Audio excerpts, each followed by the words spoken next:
সবাইকে রেটি বাংলাদেশের পক্ষ থেকে শুভেচ্ছা আমন্ত্রণ জানাচ্ছি অ্যাডোবি ফটোশপ অ্যান্ড গ্রাফিক্স ডিজাইনের টিউটোরিয়ালের নবম পর্বে। তো গত পর্বে আমরা দেখেছিলাম যে প্যাচ টুলের কাজ কি। আসলে প্রত্যেকটা টুলেরই অনেক ধরনের কাজ থাকে। তো আমরা আজকে আবার কলন স্ট্যাম্প টুলের কাজটা দেখব যে এটা দিয়ে আর কি কি কাজ করা যায়। তো আমি বলেইছিলাম যে কলন স্ট্যাম্প টুলের কাজটা হচ্ছে এক জায়গা থেকে এক জায়গায় কপি করা। তো আমি আজকে এই টুলের কাজটা পুরোপুরিভাবে বোঝানোর জন্য আমি আবার দেখাচ্ছি এটার আরেকটি কাজ। সেটা হচ্ছে কলন স্ট্যাম্প টুল সিলেক্ট করলাম।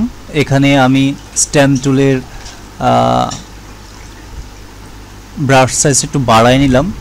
বাড়ায় নেওয়ার পরে ঠিক এখানে আমরা যে ফুলটা দেখা যাচ্ছে এটাকে কি বলে, পদ্ম ফুলের মতো আর কি।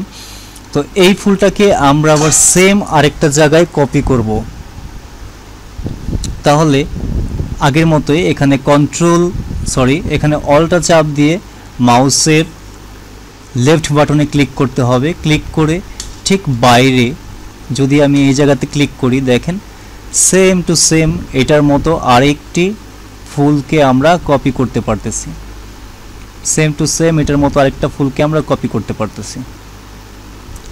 আবার যদি এখানে এটাকে আরেকটু বড় করে নেই, আমরা বড় করে এখন এটাতে আমরা অল্টা চাপ দিব। অল্টা চাপ দিয়ে এটা যদি আমি সাইডে এখানে ক্লিক করি, দেখেন এখানে আরেকটা ফুল তৈরি হয়ে গেছে।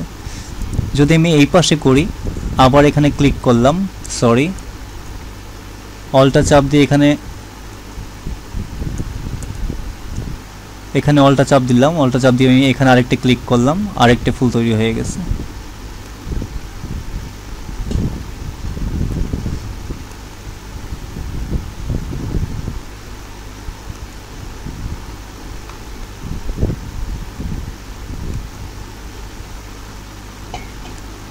রাশি রাশি ফুল।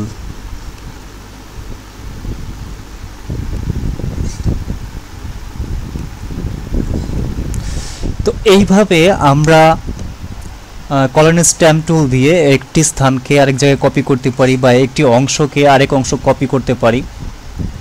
তো এটাই ছিল আমাদের আজকের টিউটোরিয়ালে দেখানোর একটা বিষয়। তো আগামী টিউটোরিয়ালের দেখার আমন্ত্রণ জানিয়ে আজকের মতো এখানে শেষ করছি। সবাইকে ধন্যবাদ।